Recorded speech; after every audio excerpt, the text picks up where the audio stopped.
the legal system, and the lawyers. And on the panel today, we'll be having interesting panelists. But before I do introduce the panelists, I would like to throw a question straight out. When we say the law, what particularly do you think we are talking about when we say the law? I don't know in the context of the law in general. So it's like the principles guiding us generally, the way we behave, what we follow, the deadlines we follow, because subconsciously or consciously we are following a particular deadline. So yeah, that's what I understand by that. Thank you so much. The law is a set of guidelines, its principles, it is, rules and regulation. It doesn't just govern society, it doesn't just govern the law itself, it doesn't just govern the country. If you are in a religious place, there are laws, there are rules, there are regulations, and every other thing. But when we talk about the professional aspect of law, as the criminal law, the civil law, the everything law, the one that we go to school to study for, that one is a whole different ballgame. But all in all, the law is really interesting. And today we'll be looking at the professional aspect of law, the part that makes law much fun, and we'll be talking with lawyers and everything. So I'll be introducing the first panelist now, so we can move into the panel session. Okay. So our very first panelist is Mr. Lawal Olushola Samuel. He is a dynamic entrepreneur, hospitality professional, and aspiring legal practitioner with a multidisciplinary background spanning environmental management, tourism, business development, and law. He began his academic journey at Loyola College, Ibadan, where he studied between the years of 1999 to 2005, where he built a strong foundation in leadership and academic excellence. He then proceeded to the National Open University of Nigeria, the Lagos branch, where he studied and earned his bachelor's degree in environmental science and resource management between the years of 2011 and 2015. Driven by his passion for global exposure and service industry, he furthered his education at Toronto School of Management between the years of 2020 to 2022, where he studied hospitality and tourism management. In 2023, he advanced his academic pursuits into the legal profession at Colorado University, reflecting his commitment to broadening his professional competence and societal impact. Professionally, Samuel is the proprietor of Bado Food and Wine Resorts in Badon, a hospitality establishment dedicated to premium service delivery. He also serves as the Director of Operations at 3GT Sofa Multimedia Limited, Ibadan, where he oversees strategic business operations and multimedia innovations. Expanding his footprint internationally, he is the Director at Green Tulip Peace Concept Limited, Mauritius, and a shareholder of MyFirm Marketing and Logistics Limited, also in Mauritius, contributing to cross-border business development and logistics solutions. Beyond his professional engagement, Samuel is passionate about traveling and cultural exploration. He enjoys listening to music and surfing the internet at leisure. During holidays, he enjoyed visiting renowned tourist destinations around the world, including Casula Nature Parks in Mauritius, Mall of America in Minnesota, Dancing Waterfall in Dubai, the Eiffel Tower in France, recreational kayaking and swimming experiences in Vietnam and other global centers. A visionary leader with entrepreneurial drive and academic depth, Lawal Olushola continues to position himself at the intersections of business, hospitality, environmental sustainability, and law, with a strong commitment to excellence and global impact. With a round of applause, please welcome on the panel Mr. Lawal Olushola Samuel. While we're still with Mr. Olushola, welcome you. Good afternoon, sir. Good afternoon. How are you doing, sir? Good afternoon, everyone. Okay, sir. So, sir, today our topic goes into navigating the invisible net of everything. Could you please give the audience a rough, sketch of what the legal system in Nigeria is, and on a global scale as well?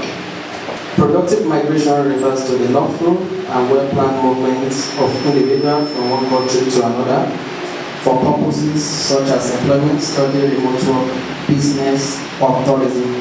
It involves compliance with immigration laws, proper documentation, adherence to visa conditions, to avoid border restriction, deportation, or entry bans. The immigration law framework. Every country operates under specific immigration laws that regulate entry, stay, employment, study, and residence. These laws define visa categories, eligibility requirements, documentation, standards, duration of stay, rights and obligations of the migrants. The key legal considerations: appropriate visa type, that is work, study, tourist, remote worker. Eligibility requirements are education, work experience, language proficiency, financial proof, and health insurance, compliance with visa duration and renewal condition. The work migration framework. Work migration requires obtaining a valid work permit or employment visa. Most countries require employer sponsorship or proof of professional qualification. Example of work migration systems: in Europe, we have the EU Blue Card, that is in Germany. Critical skills employment permit, that one is in Ireland. And highly skilled migrant program, Netherlands, Sweden. United States offers H-1B visa for specialty occupations. In Canada, we have express entry systems and temporary foreign workers program. In Australia, skilled migration visa program. In New Zealand, they have their own as accredited employer work visa. And the study migration framework. Study migration allows international students to enroll in recognized institutions abroad. Requirements typically include an admission letter, proof of funds, language test results, and health insurance. Many countries allow limited part-time work during studies, offer post-study work permits to enable graduates gain work experience. On the remote work and digital nomad migration, digital nomad visas allow remote workers to reside in a foreign country while working for employers or clients outside the host country. Requirements usually include proof of remote employment, minimum income threshold, and valid health insurance. Countries offering work frameworks, remote work frameworks include part of Europe, Asia, and Caribbean, Australia, and New Zealand under specific visa conditions. Tourism migration guideline. Tourism visa permits short-time visits for leisure, family visits, or business meetings. They do not allow employment unless expressly authorized under local immigration laws. Overstaying or working illegally on a tourist visa may result in fines, deportation, and future travel bans. And I will be talking on the steps for successful migration. 1. Conduct thorough research on destination countries, migration laws. Prepare complete and accurate documentation, include professional qualification and language proficiency. Secure confirmed job offer or admission letter where required. Maintain compliance with visa terms and renewal deadlines. Avoid fraudulent agents and rely on official government sources. So I will be concluding by this. Successful migration depends on planning, financial readiness, and adherence to immigration regulations of the destination's country. Whether migrating for work, study, remote employment, or tourism, individual must ensure that their purpose align with the appropriate visa category to avoid border restriction. Thank you. Thank you very much, sir, for that very insightful and beautiful intro. Say you want to go to a particular country, you must know the immigration laws, guidelines, and to reject the entrance of any migrants into their country. So as for Mauritius, you must, one of the requirements is that you must, one of the eligibility requirements is that you must be a professional. You must be a professional.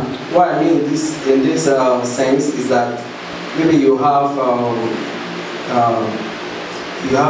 for example, maybe you have a company, you are the director, you are the manager, and you've been working for almost maybe 3 to 5 years.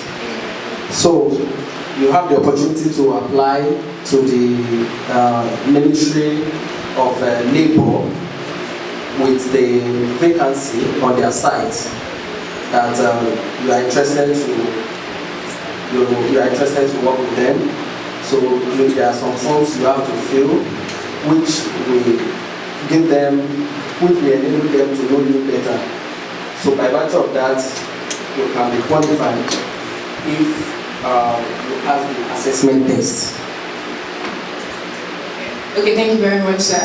So basically, if you're trying to get into Mauritius, from what he said, the easiest way is to be a professional. Be a professional at what you do, and we'll see how documentations go from there. But before I move to my next question, while he was answering, one of our panelists walked in, and I would read his bio and then introduce him and call him up. So, Mr. Latif Leary Akindele Esquire, fraud investigator, bringing a sharp forensic lens to every case he handles. He is known for his meticulous attention to detail and his ability to amplify legal complexities. He is well sought after by those seeking results.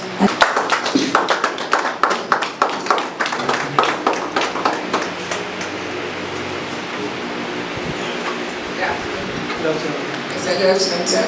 Good afternoon. Yes, sir. Okay.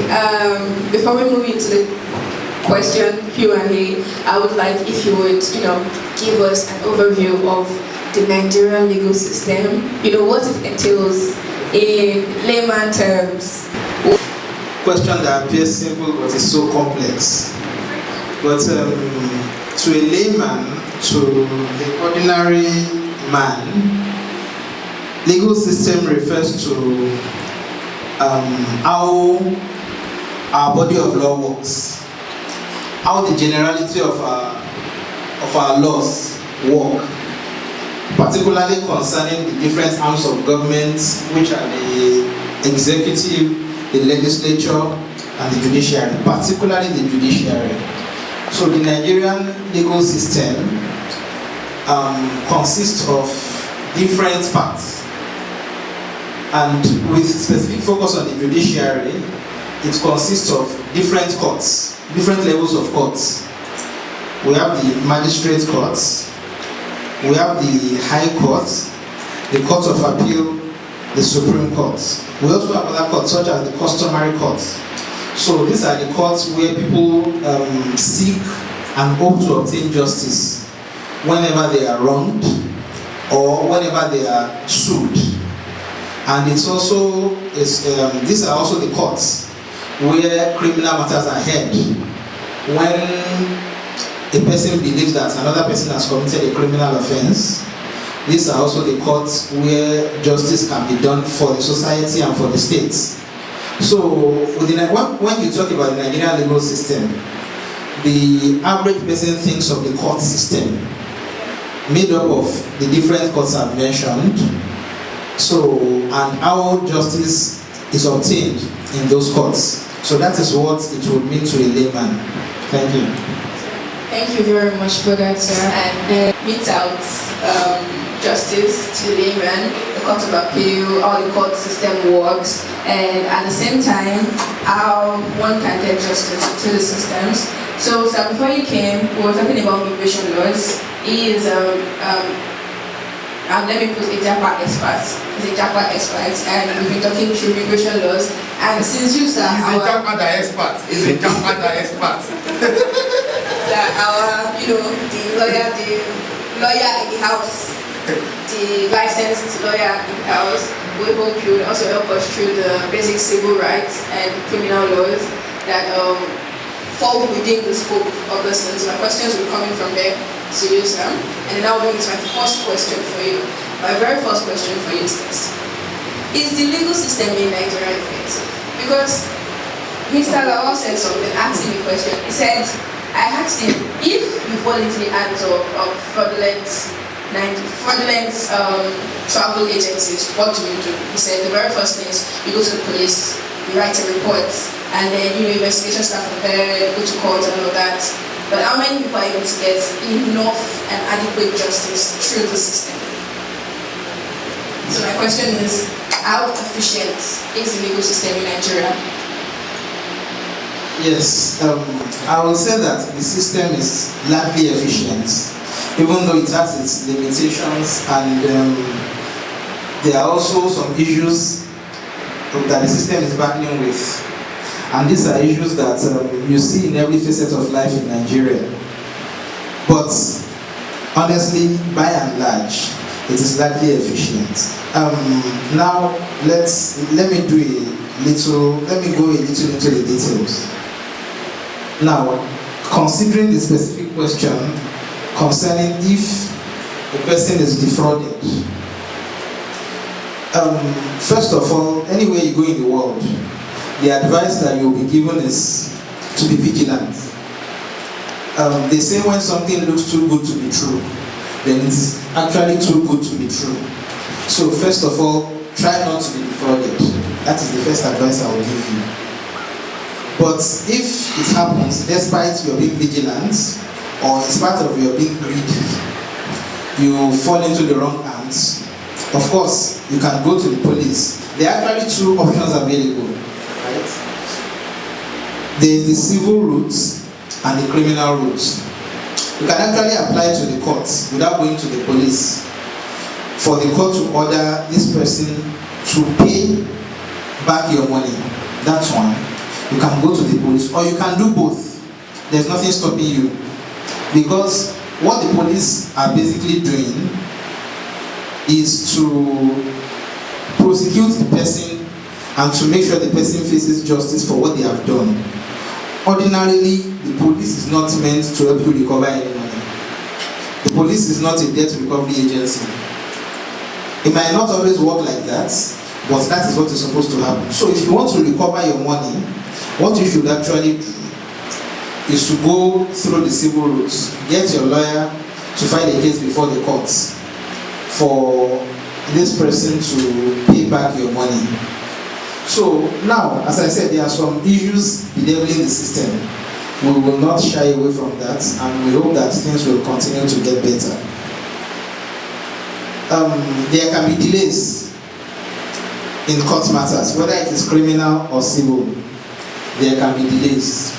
And the delays, you see, the courts are easy targets. People find it very easy to blame the courts, but it is not solely for the courts. There are systemic issues. First of all, you see, in Nigeria, the truth is we do not have enough judges. That is the truth. So when you have a judge who is handling several matters, hundreds of matters, what do you expect to happen? Your case is not the only one before the courts.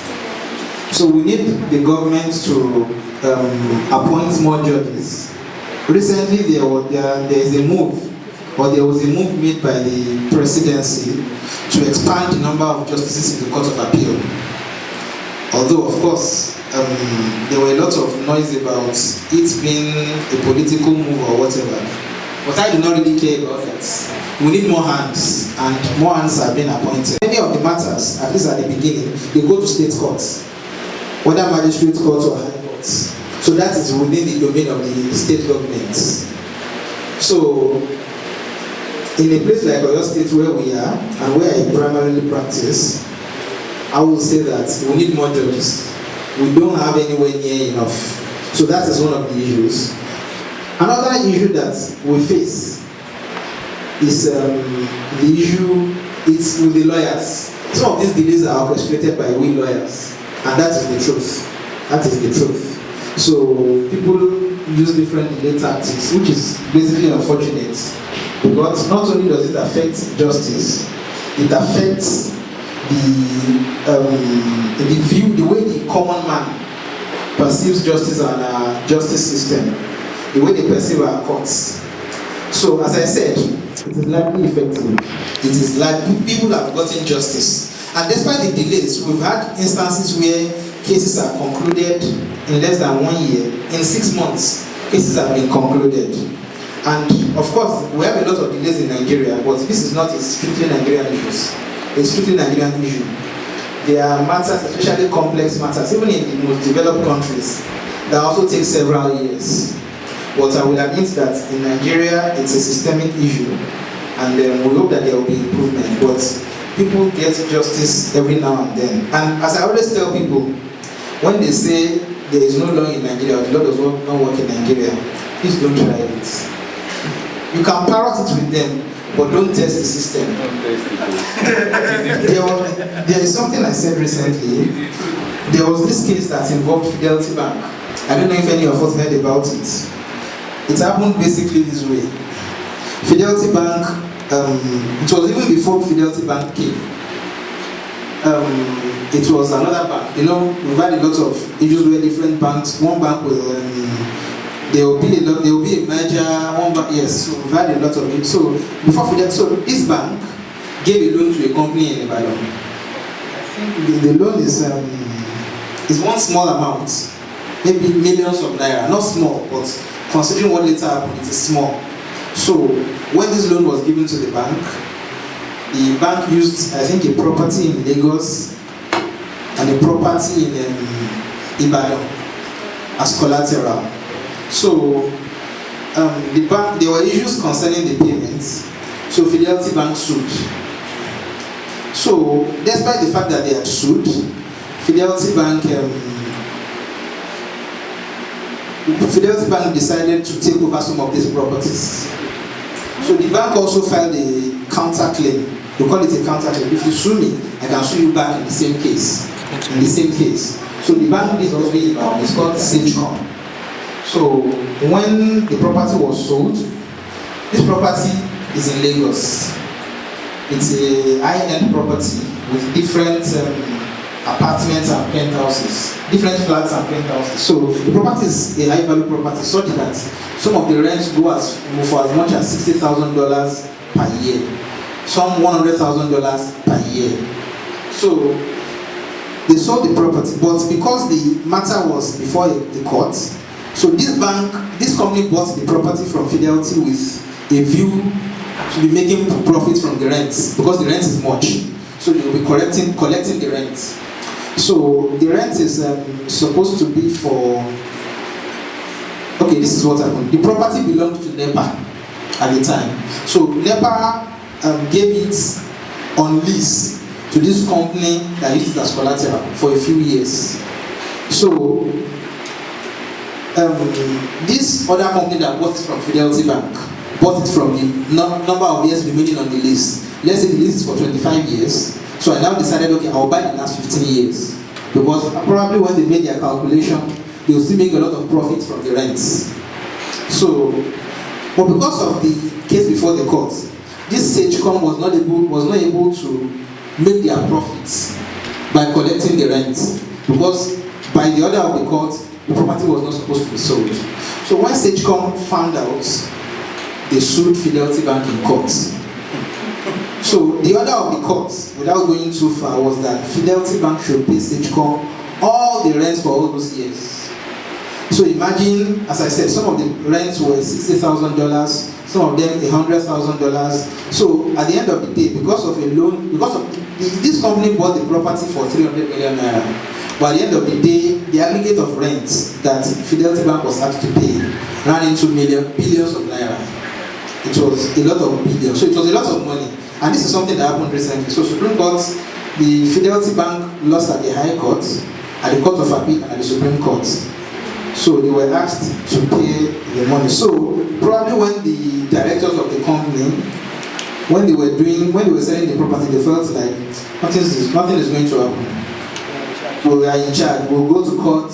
We are going to drag it. They dragged it for several years. By the end of the day, the debt still came back to them. They still have to pay the billions of naira. So, as I tell people, yes, we may have a lot of flaws in the system, but there is law, and there are consequences for unlawful actions. So, thank you. Thank you very much for that. Thank you, sir, for that input. And from what you have said, basically, there is law in Nigeria. And the Nigerian legal system, though it might look as if it is not functional, it is very functional.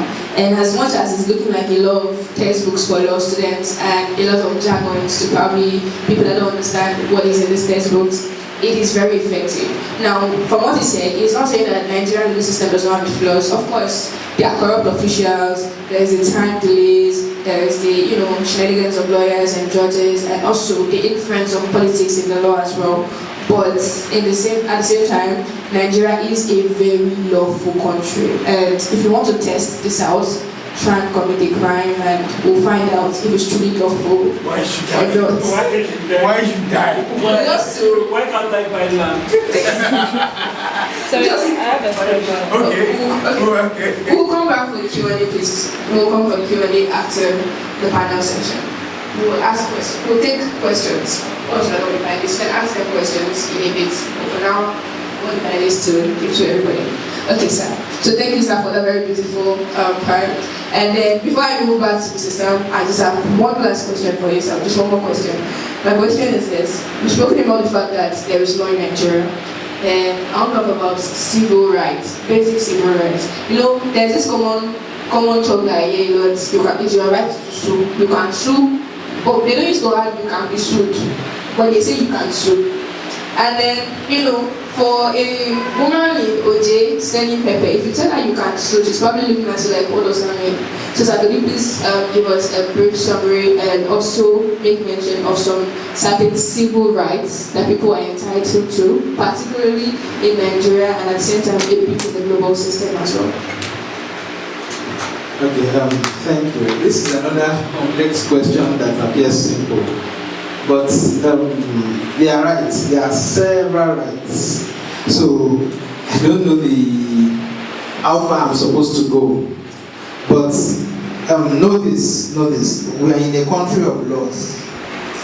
We are in a country of laws. And there are many things that people think they can do with impunity. Meanwhile, you can be sued. You see, especially when we get to the civil part. In the criminal part, it is still more streamlined. The law in Nigeria is that you cannot be sued, you cannot be tried for a criminal offense that is not prescribed in a written law and the punishments prescribed. That is, it must be contained in a law that this thing is a crime. But you see, for the civil part, there are thoughts that are not written anywhere. There are basic things we do, simple contracts we enter into that we feel like it's a small thing, but you can be sued on it. Somebody once sued a bank because his ATM did not work. He wanted to withdraw and he was unable to withdraw. So when it comes to the civil aspect, you can sue on a wide variety of things. If you buy something from a woman in OJ, the thing turns out bad, you can sue her. It's a contract. Yes. It's a contract. And thankfully, Sales and Consumer Protection Commission, I think. So, which the FCC is very active. The FCCPC is very active. And you see, when people say these things like, there are no laws in Nigeria, or let's leave it to God. It's because we are not aware of a lot of things. The FCCPC, they really stepped up in the past few years to protect consumers. So a lot of businesses have faced sanctions on things that appear simple, but which have landed them in serious issues, and they face the consequences. So there are a lot of rights, and what I will encourage people to do is, the problem we are facing, I think, is that we like to leave things to God. If it's all on law, nothing is going to happen. If we go there now, we will start wasting time and all that. Yes, I would not usually encourage litigation for you to go to court, because it takes a lot of time. Litigation is contentious, but there are other ways to resolve issues. If somebody has done something wrong to you, and you decide to inform your lawyers, and a letter is written, from there you can get redress. A lot of people resolve their issues without even going to court. whether that is through mutual discussion or through alternative dispute resolution means, like arbitration, mediation. A lot of issues are resolved without going to courts.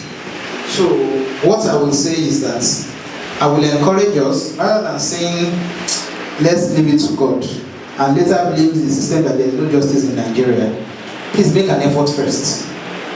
Make an effort to enforce your rights before you start parroting the impression that there is no law or that you cannot get justice. So you have a wide variety of rights, even against the government. The government, we're in a democracy, so the government cannot do things with impunity, right? If the government encroaches on your land or does something to you, or maybe there are people who have sued the government because maybe the government imposed a curfew which they believe will infringe on their fundamental rights to freedom of movement. So, I mean, there are a wide variety of rights. So, I watch people, don't sleep on your rights and come back to say that there are no laws. Please, there are laws. And as I said, our courts are empowered to advocate over issues, whether between individuals, between governments, or between individual and government. You can sue the government. People have sued the government and obtained, they've gotten justice. The courts have asked the government to pay them millions, or not to violate their rights. So, yes, you have rights, and before you say that there are no law or that you cannot enforce your rights, make an attempt to enforce the rights first. Yes, sir. Thank you very much for that, sir. So, before going in, I want to add something very beautiful to what he has just said. As a law student, you're supposed to read fast and wide. So there was a time in class, one of our lecturers said, you can sue a woman if you send her transport fare and she refuses to come. He said it is 419, section 419 of the criminal code. That's obtaining money under fraudulent, false pretense. So when you send money to a lady and she does not come, it's your right to sue, please sue. And for the ladies, when a man tells you, I will marry you, and you've been dating for a year, so sometimes 2 months, but he said I will marry you, you can sue him if he does not marry you. It's called breach of promise, and it is recognized by law. So sorry, breach of promise to marry does not only apply to ladies. So if a woman also promises to marry you and breaks her promise, that is breach of promise to marry. So it's a cause of action, you can sue. Because she would have done you emotional damage, he or she would have done you emotional damage. I have a lot of heartbreaking. Okay. So, yes. So there are a lot of rights, and the best and easiest way to learn these rights is by constantly searching. Every day new laws are made, new court rules are changed, and you need to read, you need to understand. And as much as the internet is open to everybody, sometimes you can just go online and search basic civil rights. There are so many things we can do. You go to work with somebody, and then they are going out of the line of what you're asking them to do. It's your right to serve, because Nigeria, as much as the country is, has laws, and honestly, as he has said, these laws are enforceable. It's just maybe the general lack of information, maybe right information of the masses is probably one of the problems affecting the legal system in Nigeria. But then, we'll also learn more about that. And back to you, Mr. Sam. My next question is this. Before now, we've spoken about doing proper research about the countries. If you're going to Mauritius, you need to set into Mauritius, you need to understand this, you need to understand that.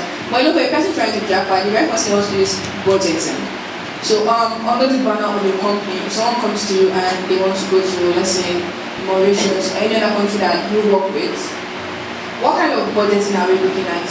Because now people are like, oh, if you want to travel abroad, you must have 50 million naira. If you have 50 million naira, you're not going anywhere. Are those fruits, or are they just like, so what then budgeting do you have? And then at the same time, yes, let's just talk about budgeting. Okay. To start with, before you say you want to travel, you must know the purpose of your travel. If your traveling is for tourism, there's a budget for tourism.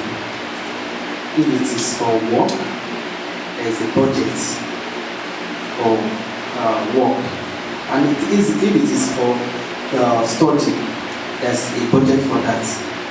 And for the remote workers, businesses, there's always a budget.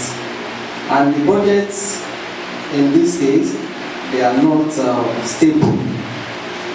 They changes with, but what will help you to have a good budgeting is to do your research very well.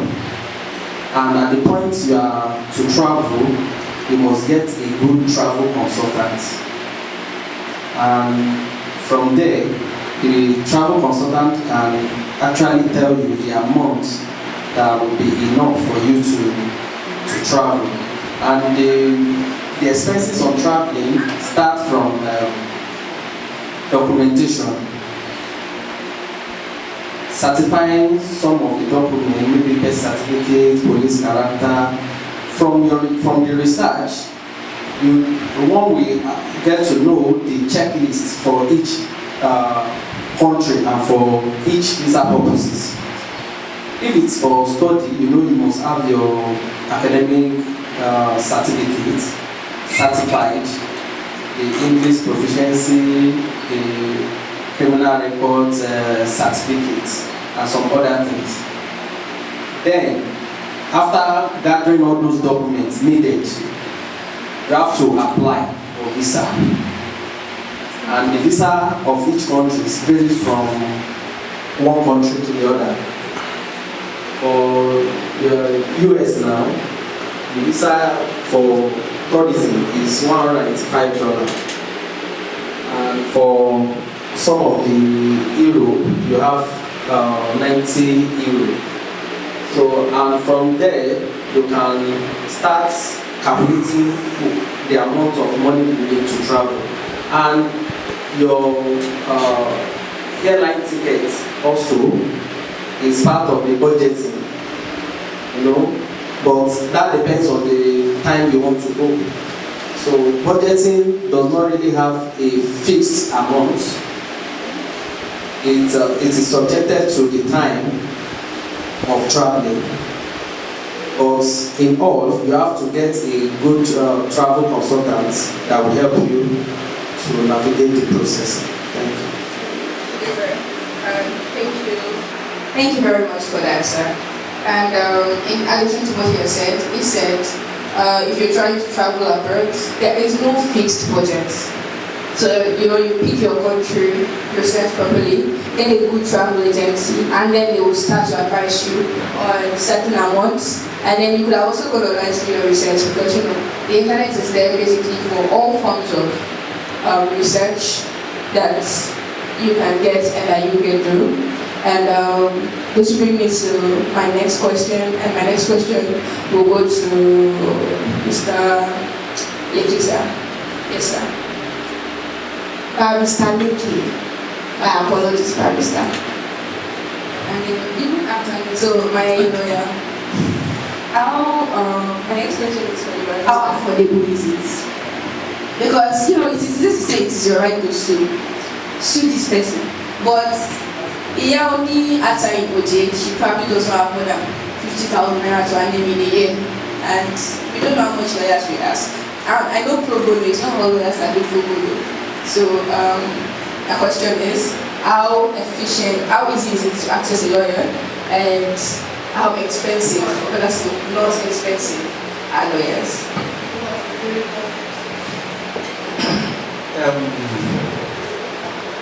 One thing I will always say, first of all, is that legal services do not come cheap.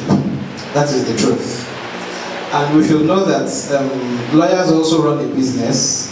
They are not charitable organizations. When people come to lawyers and say, don't worry, we'll do many things together. Just do this one for me, or don't worry, I will be together for long. So when the lawyer wants to go to a supermarket here, is he going to tell them that, okay, my client said we are going to do a lot of things together, or that we have been friends for a long time? So just tell this thing to me. By the time it comes through for me, I'm going to come back and pay you. But on a serious note, lawyers run a business, and charging is something that is a personal choice of each lawyer, right? There is no fixed way to charge for lawyers, but it depends on a variety of things. Probably the relationship the lawyer has had with you, the complexity of what of the brief you have given to the lawyer,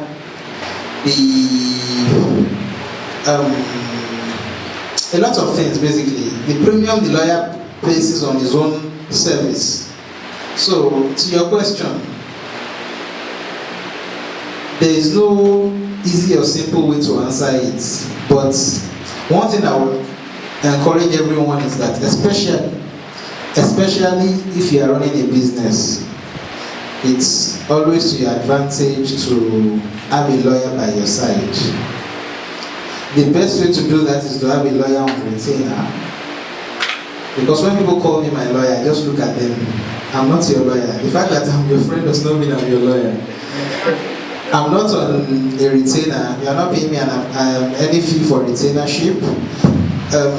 You've never given me any brief. So how am I your lawyer? So please. So if you have a business, it's advisable because invariably, unavoidably, you are going to have a lot of legal issues. There are a lot of businesses that are in default but don't know. For instance, as a business, whether you are making profit or not, as long as your business is alive, whether it is a company, a business name or whatever, you should be paying annual returns to the CAC. We call it annual returns. It's a small amount basically per year. But people run into a problem when they don't pay for a long time. Then because of the penalty to pay, the amount begins to pile up. So if you don't pay your annual returns for more than 10 years, the CAC is entitled to delist your business or company. Yes, they will strike out your name from the list of companies in Nigeria. So that's just an example really. There are a lot of things the company should be doing. There are books that should be kept and all that, a lot of obligations and rights, but that may not be known because you do not have a legal mind close to you. So my advice is, if you are someone who cannot really afford a lawyer, number one, it's just like you want to buy a car. There are different kinds of cars and with different prices. So, of course, lawyers are more expensive than others. That is the truth. So, I would advise you to look for a lawyer that fits your bill.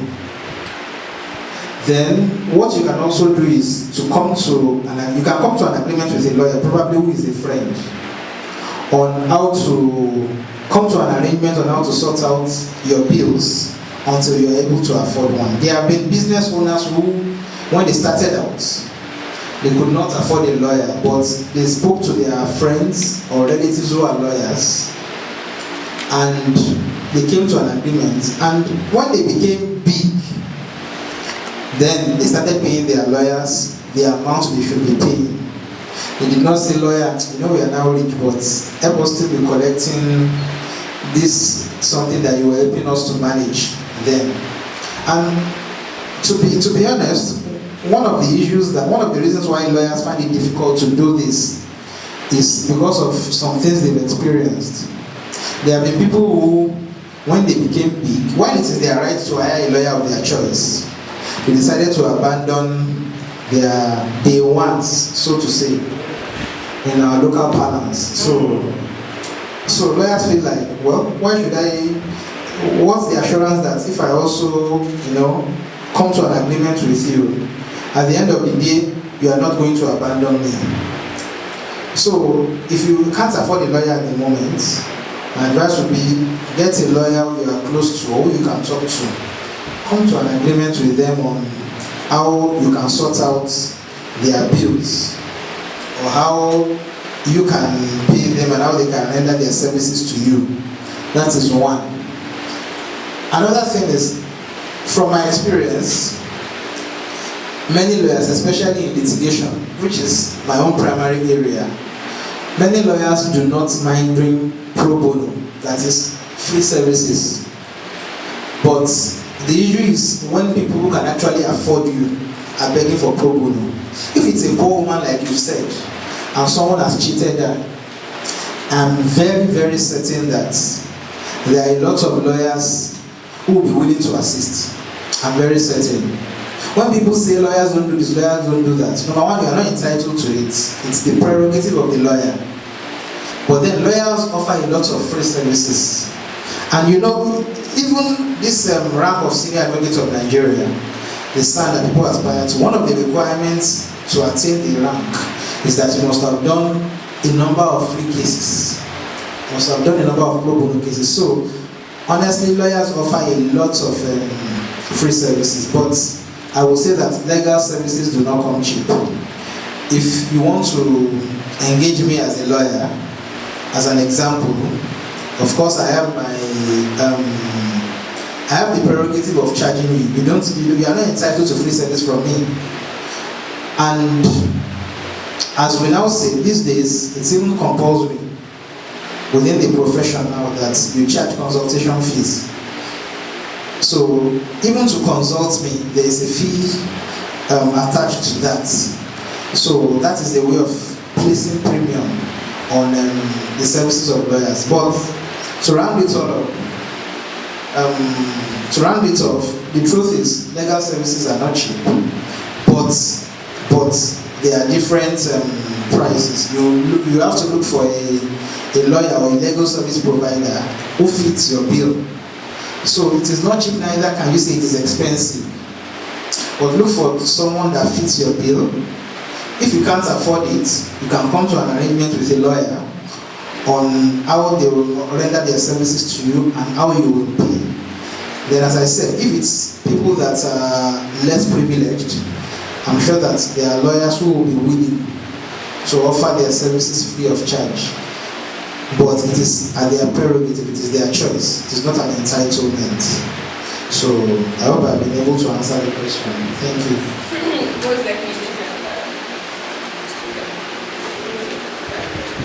Okay, so most definitely, sir, you have indeed answered my question. And with this, we have come to the end of the Q&A part of the panel section, and we will now like to throw questions to the audience. If you have questions we'd like to open the ground to the audience. If you have questions for the panelists, one thing or the other that you would like to ask, now is the time to ask your questions. Can I sit down? Yes. Okay, thank you so much for the Q&A. It has been insightful, actually. So I have like 3 questions I want to ask. But then, it's not going to be one here. So the first one is from the fidelity thing that you explained earlier. So the first thing I wanted to ask was that Savico, is it Savico? Sagecom. Okay, so what if they tell the court that they just want to collect the amount that they bought it from fidelity? Is it like, can they say that? Okay, yeah. So the second question I want to ask is about personal experience. So I work as a freelance social media expert, and I worked with this real estate brand last year. So we had a contract agreement. I sent him my contract agreement before working with him. So I worked January, he paid me. February, he paid me. Then March, that March was during fasting period too last year. So I worked March, and by April 1, I didn't see my salary, second. And inside my contract agreement, I clearly stated that if you don't pay me after the 10th of the second month, it's going to add, I think, 15% of my money onto that my salary. So this man didn't reply, he didn't reply to even my reminder of payment, that 15%. So whenever I see him, because I work like an hybrid mode, I just go there to take content, then go back home. Whenever I see him at work, he's going to tell me that, don't worry, he's going to send HR to me, something like that. But he wouldn't reply me on WhatsApp. So after like on the 20th of April, so I contacted my lawyer and that one filed a lawsuit against him. So when he filed a lawsuit against him, the first thing he told my lawyer was that why would I say that me I'm bold enough to tell him that he's going to pay 15% increase on that money, and he was the one that employed me. So he told that first one. Then the second thing is that he said I wanted to counter sue because I didn't give him access to the accounts, which he didn't request from me because he didn't even reply to my messages in the first place. So he said he wanted to counter sue rather. And my lawyer had to like plead with him and all stuff like that before he finally sent me my money that I worked for. So I wanted to say that was my first experience with someone, I don't know, maybe it's entitled to, I don't know actually. So at this place I was like in search for house, like where I already got a contract termination because I was working with this company before that provided me accommodation. So I got the contract termination and I had to move in few days. So I was like desperate about them. So I finally got a house in in Awoton. So I paid for this house. I moved in. I don't know that part of the question that I'm supposed to ask from an agent is supposed to be like, is the roof not leaking? Because I got to that house, the second day, rain fell and the roof started leaking. And I was like, I was furious. So I called the agent didn't pick my call, I called the caretaker, and the caretaker was like, he's going to send the capital to come and do it, blah blah blah. And I just decided to ask my neighbors, and they were like, we are all experiencing it here that I should not mind if that's how everything is like the old roof is leaking. So I was like, how can I pay for something? And this is my first week in this house and I'm going to use a year, and this roof is already leaking. So he actually sent his capital, like he said, and this capital came, he went over the roof, he did it, and after that, the rain fell again and it became worse. So I was like, I think generally the problem is not about him repairing something, it's about the roof entirely. Maybe they have to change the whole pan or something like that. So out of my furiousness, I called one of my brothers I knew everybody. And I told him, can I get a military man? Because I want to like carry this man. And he was like, I should not do that though, that we should take things easy. Like, I should look for another vacant, because it's like, I don't know, it's self-contained, but it's like chains of self-contained. So it wasn't like I should look for another vacant apartment in there and I should move my things there. So I did that. I moved into that vacant apartment. And I just said, let me call this person that vacated this place. And I called the person, how far? How was this place? Why did you move? And I was like, that place is leaking like mad. I was like, I found the fire. I was like, are you sure? Said, he doesn't know how mine is, but he's sure that his own is worse than mine. So I was just like, so when the caretaker heard that I've already moved to another vacant place, he came, started getting furious and all that, so we're like giving ourselves back to back. So I just moved out to my apartment. And now the thing with me was not like, okay, don't let me just take any action again, because I'm feeling like, okay, if I take action, the money I'm going to use to take action is going to be more than my rent. But then, what is actually paining me in this matter is that people that are also getting this house, because they are not telling them anything, just like me. You just get to this house and you realize that this roof is already leaking. So I feel some kind of way like, okay, until justice is served to this man will know that what he's doing is bad, because he's just collecting rent and people are just parking in, and because house is cars in Ibadan, so they just let me park in. So I really don't know what the man is, but I feel like he really deserves something. So something called, I was asking about. Okay, yes. You said, what if they only asked for the money they paid, which I said was 300 million naira. Yes, they would have asked for that. And the court will not give you more than what you asked for. But of course, they targeted profits before buying that property. So they said they felt like the money would have made or the profit gone, that's what we want. So it is your choice. If, for instance, you owe me 500 naira, and I go to court that I want 50 naira from you, all well and good.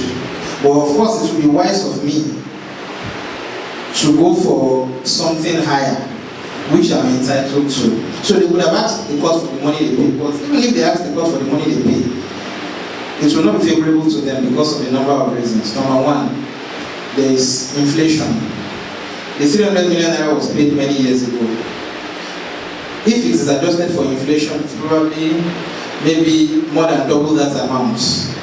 So, number two is the amount of money they would have spent. They would have paid lawyers, they would have anticipated profits. In fact, they would have made plan in anticipation of that profit. So all the plan would have gone to waste, only for them to now be seeking a smaller amount from the court. But as I said, it's their choice. And of course, they did the smart thing and wise thing by going for the higher amount. And of course, the court gave it to them. And the court, as we always say, is not a Father Christmas. The court will not give you what you did not ask for, or more than what you asked for, but the court can give you less. So if they had only asked for the amount they paid, the court would have given them that amount and no more.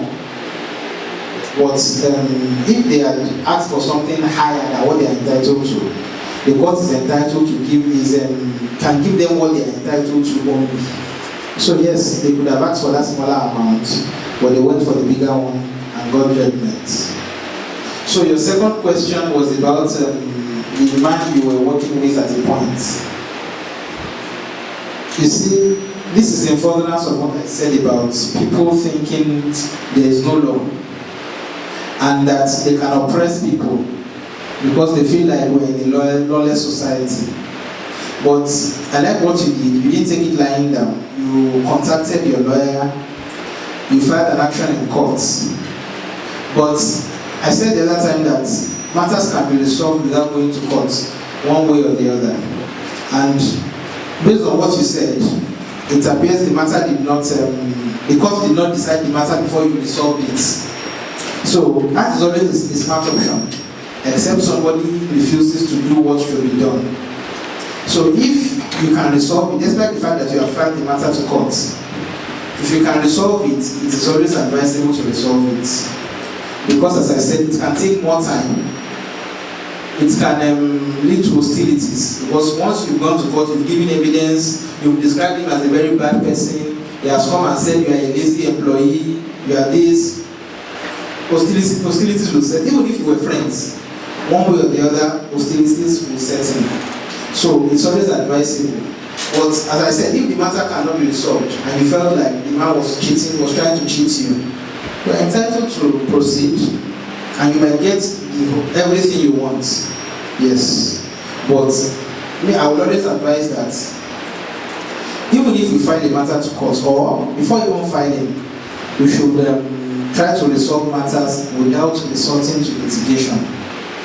Not resorting to litigation, when you sit across a table, just as an example, I might not be across a table literally, but when you try to settle your matter amicably, your friendship or your bond might even grow closer, and you are able to resolve the matter without any dispute between you two. And there are people who, because they didn't go to courts, they resolve the matter, maybe people in business, they are able to continue their business relationship, despite the fact that somebody was owing somebody money or somebody did something wrong.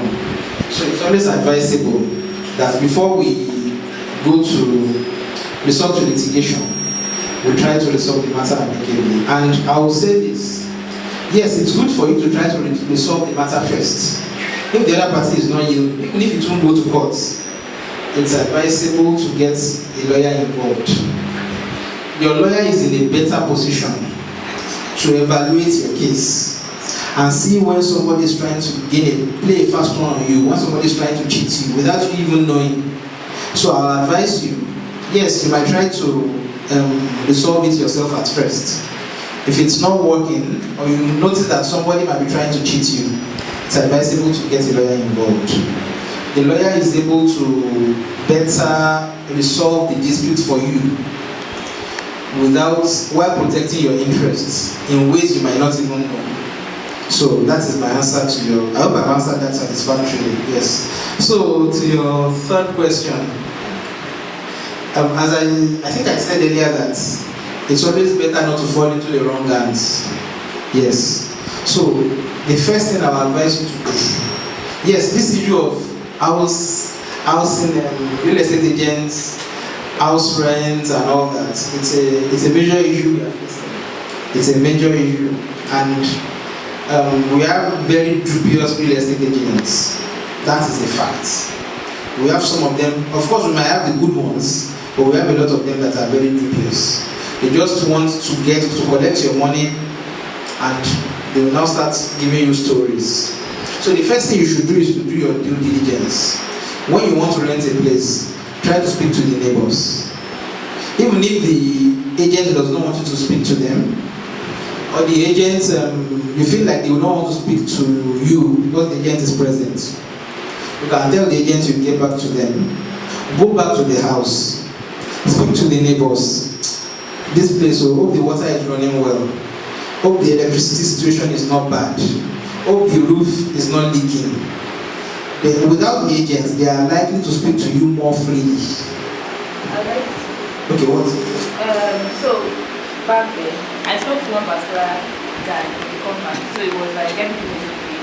And then when someone actually wanted to rent the new apartment, which I moved out of when I realized that it was one in my mind, and I said that I'm going to tell that person that place, that they told her that place is leaking. This person that I met in the first place, I asked about the house and everything, said I should not go. Like, you rented the house like that too, so everybody must collect their own shit. So I was like, why you guys, why are we the one like killing ourselves? If you make a mistake, is it a must for everybody to make the same mistake? So the guy was like, please, he was like begging me seriously, like I should not go, I should not tell the person. And I asked them, are you collecting money from the agent or the caretaker? So I think the neighbors. Yes, the person is probably collecting money. It's just wicked. Probably just wicked that I've suffered. You should also suffer. Or is collecting money. But whichever way, try to speak to people. When you speak to people, you are likely to get a more people who are not related to the agents or conspiring with them. You are likely to get a more objective view. You understand? But as I said, when you're falling into the wrong hands, there are also things to do. Number one, you should always speak to your lawyer once anything happens. Your lawyer will usually write them, make some threats, and tell them to come and make the repairs. If they don't do it, go to court. If somebody has, it's different that somebody has given you a property that is habitable, but it did not meet up to a particular standard. It's totally different from somebody taking you to a place that's even your animals, they will manage the place. So go to court. So often, most times when they see that the lawyer is involved and that they are serious, they will actually act properly. People say, when they see that you are not an Ode, they will sit up and do what they are supposed to do. So as I said, please sit up, always try to enforce your rights first. And when things like this are becoming more rampant, they are becoming rampant because people stay silent, because we don't take action. Why should somebody rent an apartment to you that is not habitable, and they are not even trying to do better? They are not trying to fix anything. But first of all, please make sure you do your due diligence, because it is easier when you did not rent the apartment. It's easier for you than renting and start fighting. So yes, I hope I've answered that as well. Sorry. I rented a place like last year, late December. So when I went to the place, so everybody was silent and relaxed. So when I now moved in, so there's an event center at the back of this house. So I don't know it's an event center, but I just like it's an hotel. So there's this thing they do, like apart from events, there's always this Sunday services. There's a church service in the place as well. Early Monday morning, so there's always church services as well. So the worst one of all is overnight. They run generator overnight. So which is not even something I'm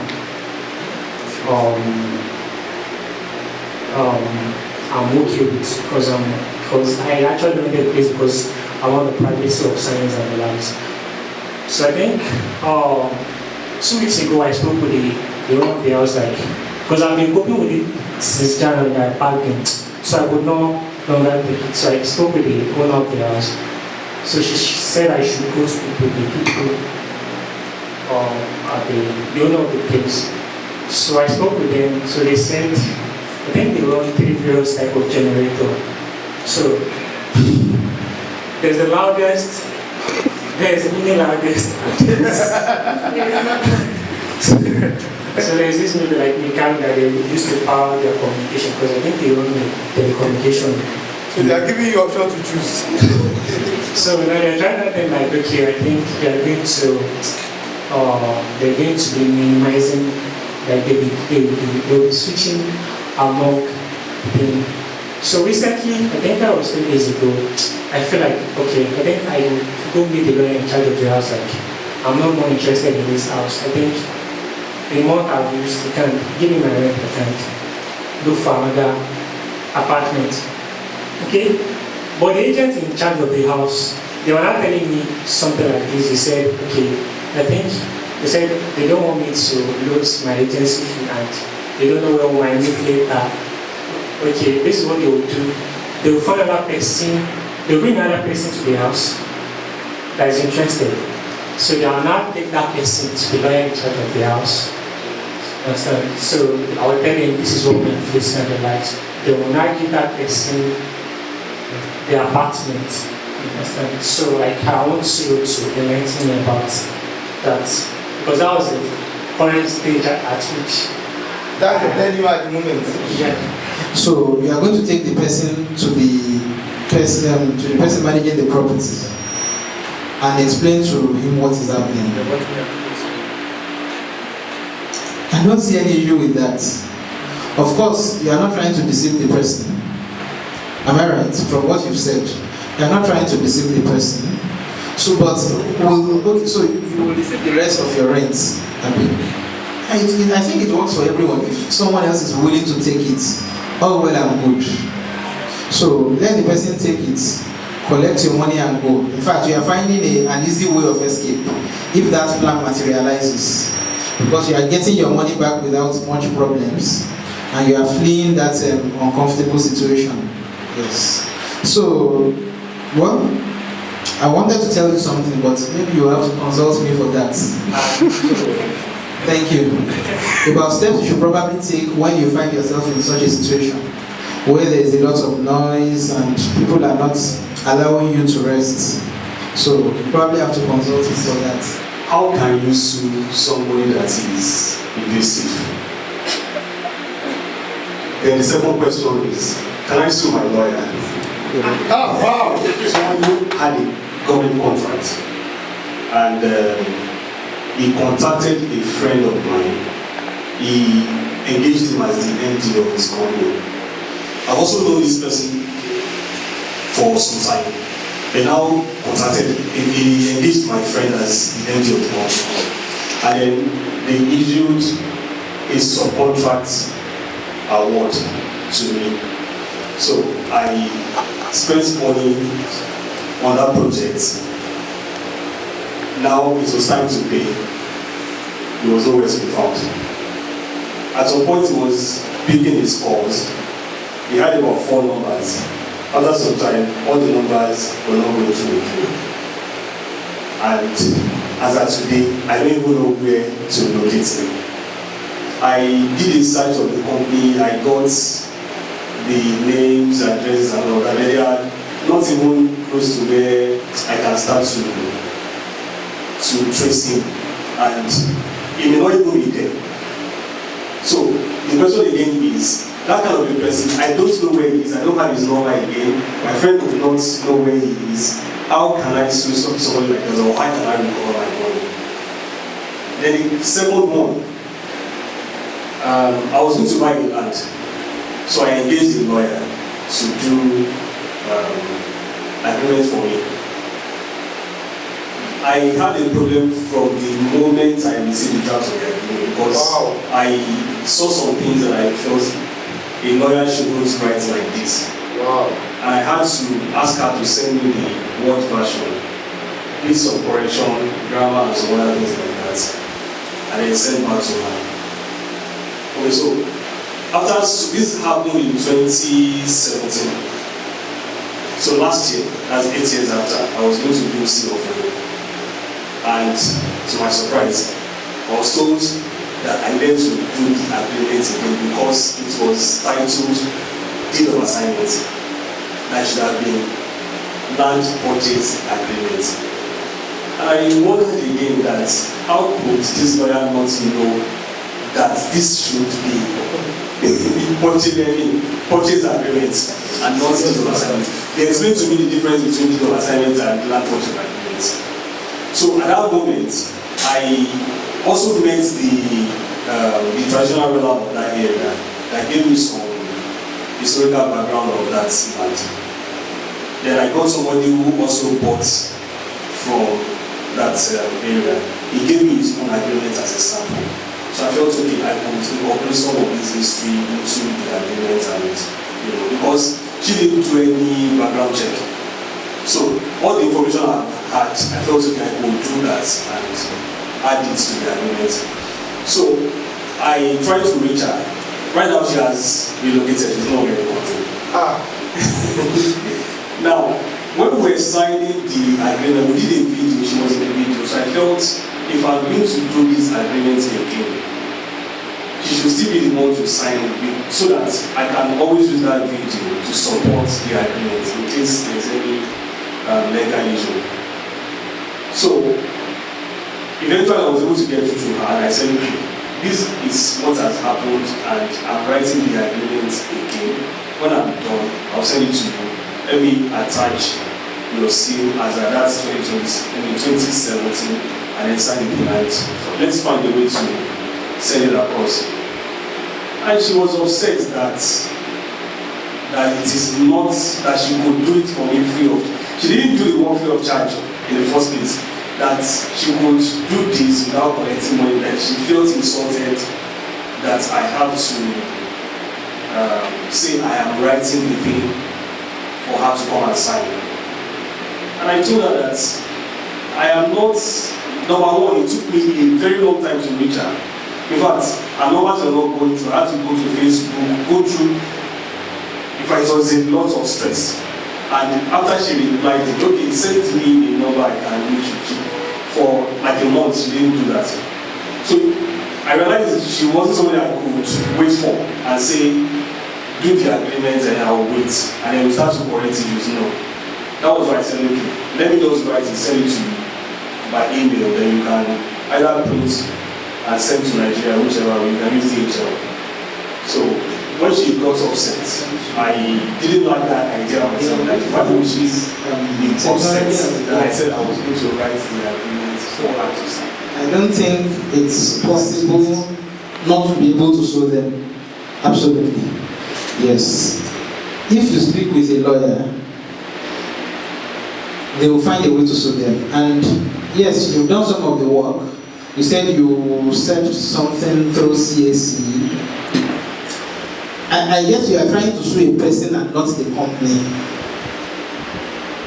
Yes, okay. If you are trying to sue the company, it's a different matter because the company is a separate legal entity, like a separate human or a separate being, an artificial being. So, but the answer is that you can sue.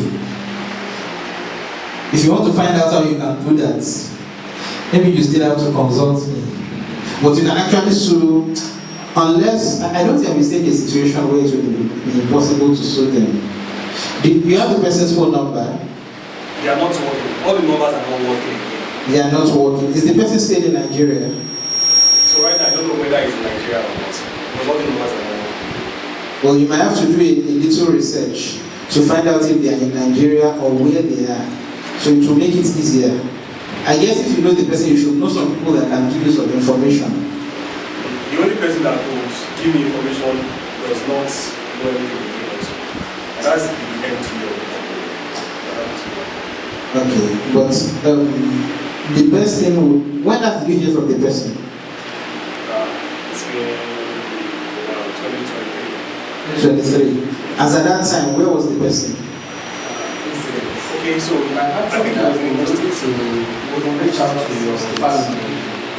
And I think making use of the lawyers, the legal practitioner in the country will be more effective because they understand themselves, they understand the rules and the laws of the country.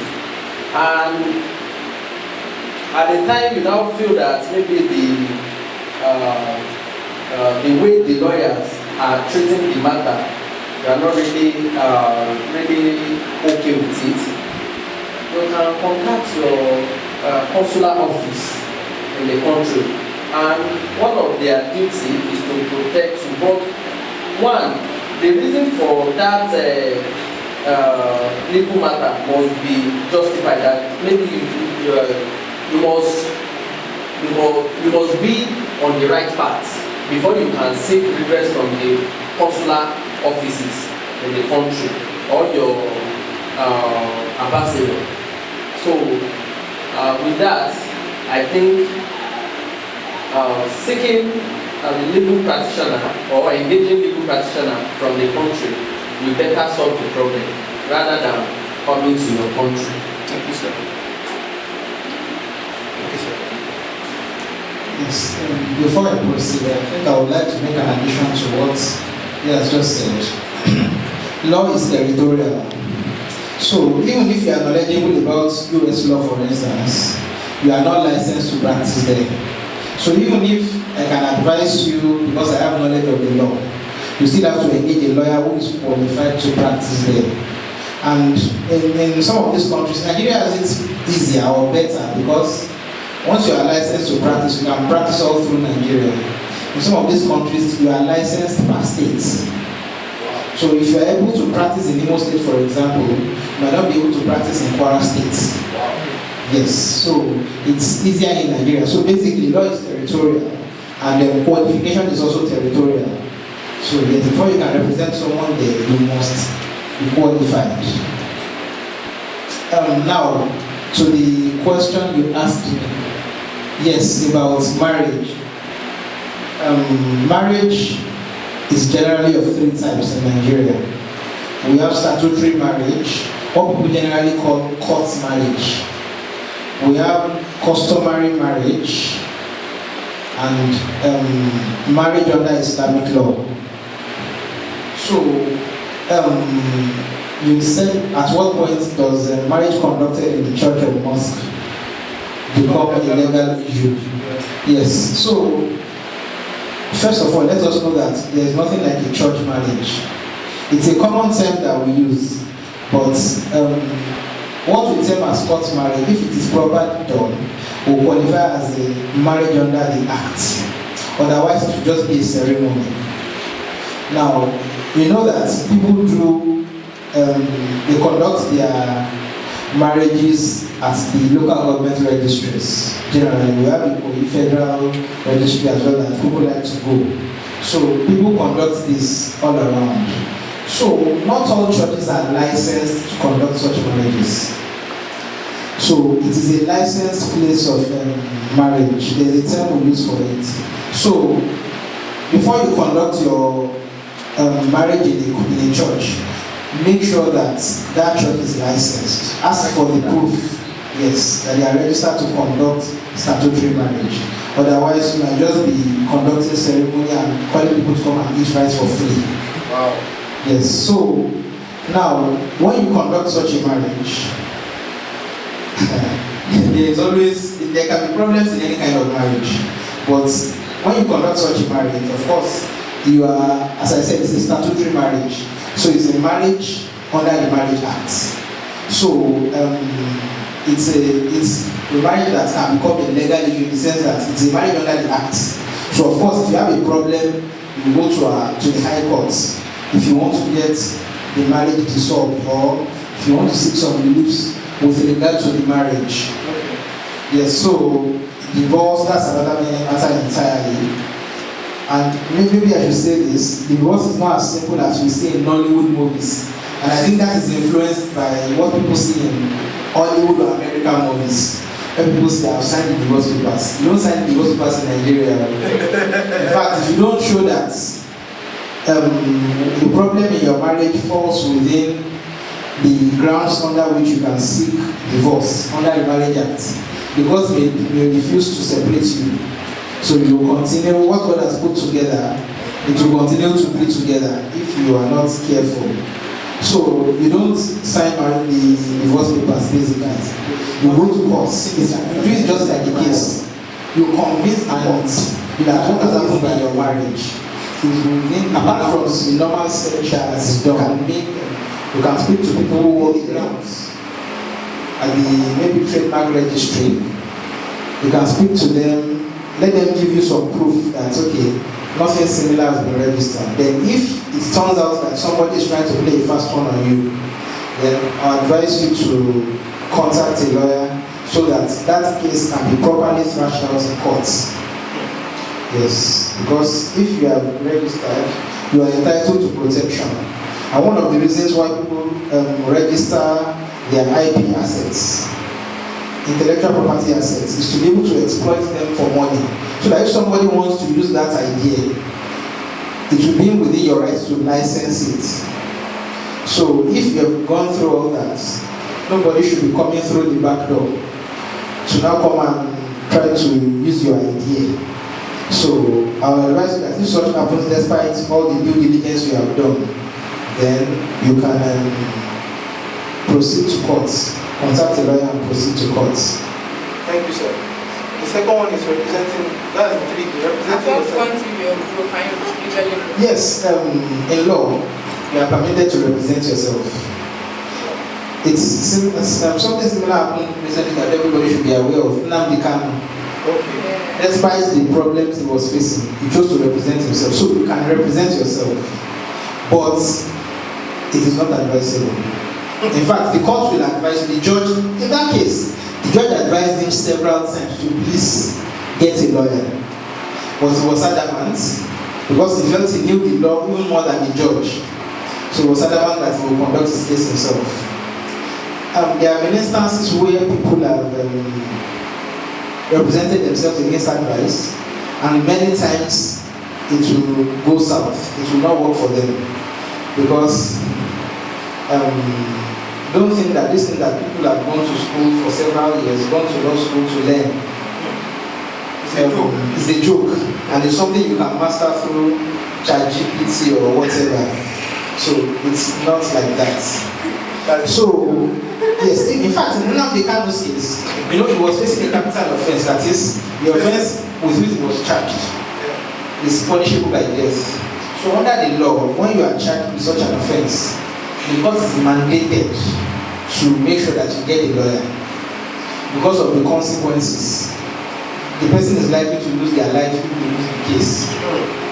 But despite the fact that the judge mandated him, begged him and all, he said he was going to represent himself. So if somebody that is faced with death can represent himself, you're also allowed to represent yourself. But I would strongly advise it. In fact, many lawyers don't represent themselves. If I have a case today, I will get a lawyer. And the reason is simple. You see, as lawyers, when we get a brief to represent a client, we are emotionally detached. That's why your client will be angry that you are laughing with the other lawyer. This person has brought me to court. I've sued this person. Why are you laughing? Why are you fighting now? Because number one, he was probably my classmate in law school, and we have been friends for a long time. So because it does not mean I won't do your case well, but I won't fight my colleague because of that. And I'm emotionally detached. So because I'm not involved in the case directly and I'm emotionally detached, I'm able to give you proper advice. I will tell you when to settle. I will tell you when to fight. But if as a lawyer I'm representing myself, that emotional detachment will not be there. I'm emotionally invested. So I'm likely to make mistakes that I should not make ordinarily.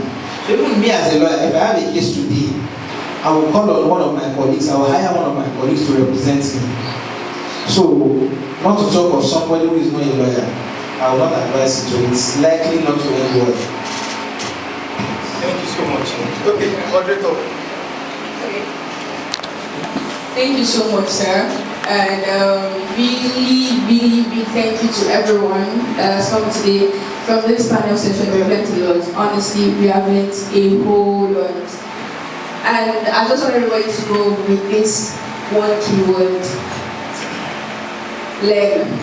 As much as one is interested in one field, learn. Try to be diverse. Know your rights. He made mention of a quote. We say it in the legal field: Nemo Judas non expressat. Ignorance of the ignorance of Jews. Juris neminem excludem. Ignorance of Jews non expressat. Ignorance of the law is not an excuse. So if you don't know it, it doesn't mean that you won't abide by it. And then before we finally close up, I would like for the panelists to please, give us final words of advice to take up for everybody. And if you are interested to travel to any country of your choice, make sure you have a very good immigration consultant. That will really help you. And do your search online yourself, so that you know when you are being deceived, or they are trying to defraud you of your money. Please consult a very good immigration consultant. Thank you. So my final words will be that I would always advise people to get a lawyer. To get a lawyer close to them. Yes, it might appear expensive, but I promise you, what it will cost you if you do not do that, especially if you are a business owner or a company owner or whatever, if you are deeply involved in the corporate world, I would advise you to get a lawyer. Get a lawyer that will offer you top-notch services. That is an advice I will give you. So it's going to save you a lot.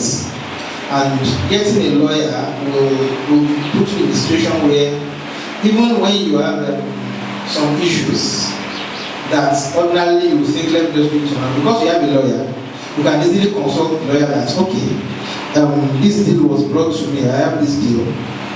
What do you think I should do? So I would advise that. And don't get a lawyer, please. Get a lawyer involved in all you do.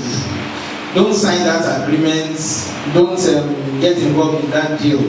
Don't purchase that property without the input of the audience. We are truly grateful.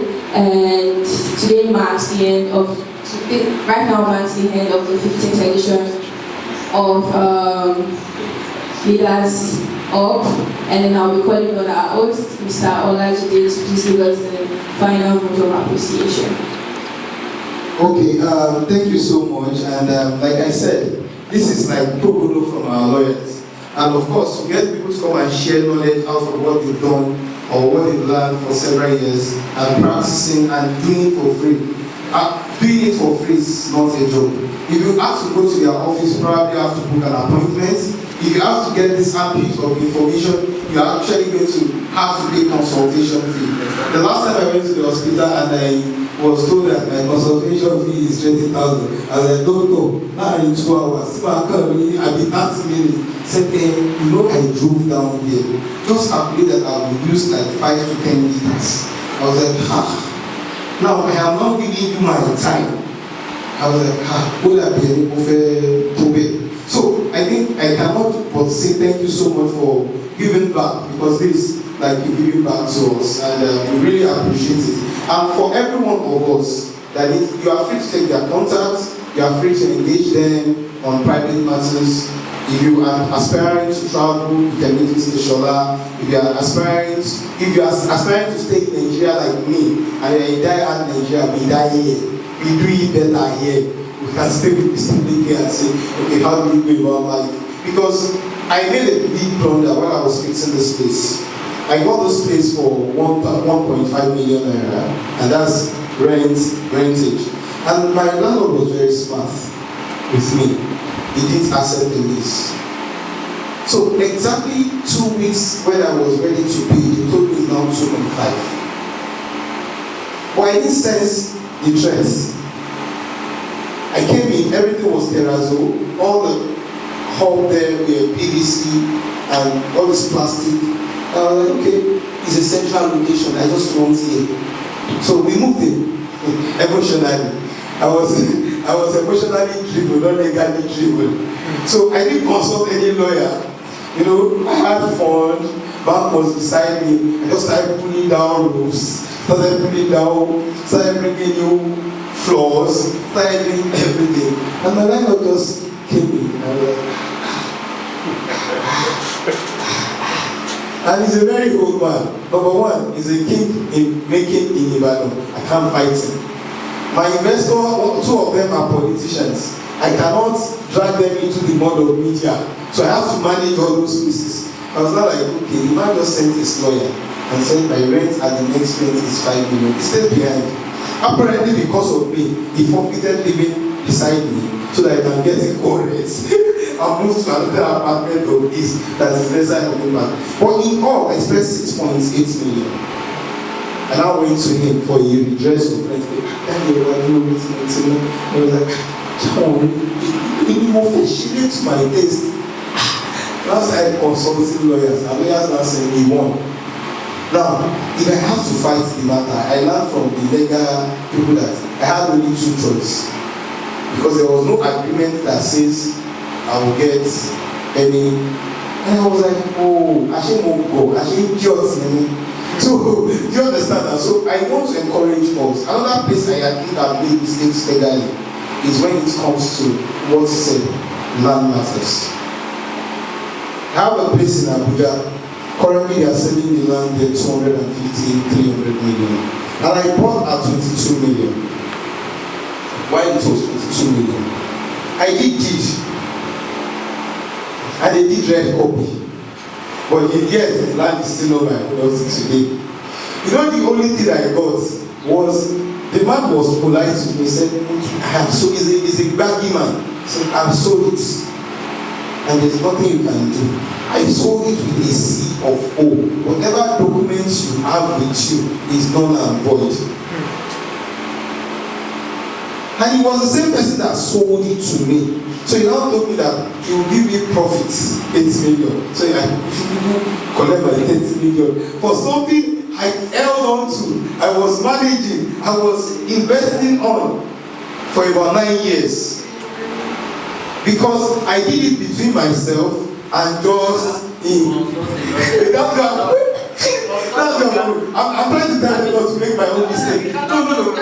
No, I'm telling them that they should not make my own mistake. Do you understand? So, in summary, I think even in our career, if you want to go and take a job, hello guys, if you want to go and take a job, you want to take a remote job, the company wants to offer you a letter. That your offer letter, give it to a lawyer to help you look at it. There might be courses you are signing yourself into, just like she said before she left, you will not know you are alone. So, and thank you everybody for coming. Thank you, sir. Thank you, ma'am. Thank you, our powerful moderator. Really appreciate you for always. Thank you so much, everyone.